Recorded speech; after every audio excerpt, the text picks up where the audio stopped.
Use the Force, Luke. Star Wars, a franchise that will probably live on for centuries and expand galaxies. I'm your host, Jeremy, and you're watching Geek Avenue Show.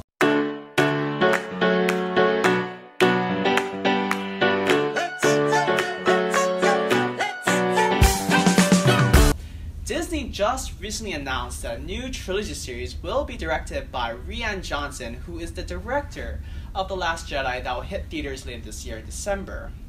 As of right now, there is no date of when this series will come out, but it is safe to say that for any Star Wars loving fan, this is great news because it means that we could possibly explore more about the Star Wars universe. Perhaps they'll bring in some characters from the extended universe that aren't canon yet. Hopefully, this also means that we will get to learn more about the kind of world Disney has in mind that isn't tied into the original trilogy. I mean, don't get me wrong, I love the story about Skywalker legacy, but I do want a new story and heroes that doesn't involve Luke Skywalker and the gang. Personally, what I really want to see, which I think would be really cool, is an arc about Darth Revan in the future sense, where we learn what he's been up to during the Clone Wars and the Rebellion. This will also mean that potentially new Star Wars games will be in the works later on in the future. Speaking of which, if you've been following any news about the Battlefront 2 game, then you know, or at least are aware of, the whole microtransaction fiasco. Well, EA has finally decided to come around and temporarily drop the microtransaction store, preventing players from purchasing all those in-game goodies. Oscar Gabrielson, the general manager at DICE, released an apology on the game's website saying this in his statement. We've heard the concerns about potentially giving players unfair advantages, and we've heard that this is overshadowing an otherwise great game. This was never our intention. Sorry, we didn't get this right. For the full statement, check out the link in the description below. So while this isn't a real permanent solution, it is definitely a first step to where both game developers and gamers can find a real solution. Moving on, Amazon has announced that they have acquired the rights to produce a new TV series for Lord of the Rings. While details are scarce at this point, we do know that they are committed to multiple seasons, and it will be focusing on events prior to the original series. And as a huge fan, I'm excited to see that we finally get to see more of Tolkien's world on screen.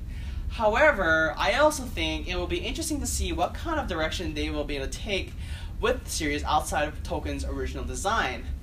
Lord of the Rings being such a well-known franchise will mean there is a lot of pressure and high expectations that Amazon will need to fulfill, and I guess time will only tell.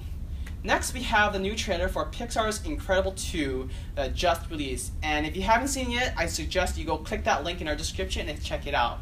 It's only a teaser, so it's only about a minute long, and it shows little baby Jack releasing his powers at will, which is, by the way, freaking incredible. Incredibles is not the only super trailer that came out. A new movie called Rampage released starring the ultimate badass, Dwayne Johnson. And if you're thinking to yourself, why does this name sound so familiar?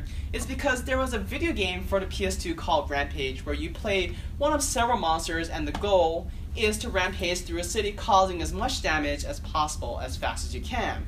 First released as an arcade game back in 1986, it's been adapted to the different consoles such as the PS2 and the Game Boy Advance, and is now making an appearance on the big screen.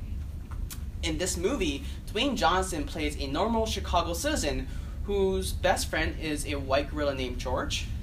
George suddenly starts growing to monstrous proportions after making contact with the strange gas that mutates him into a gigantic rampaging monster. I'm not sure what's going to happen in this movie except maybe complete destruction and annihilation, and the only person who apparently can stop it is Dwayne Johnson's character.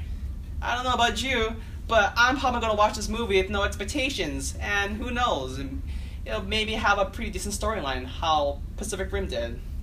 Well, that's all the time I have for this, so if you like this video, make sure you like that subscribe button, and let me know in the comments what you think about the new Star Wars and Lord of the Rings series. Until then, I'll see you next time.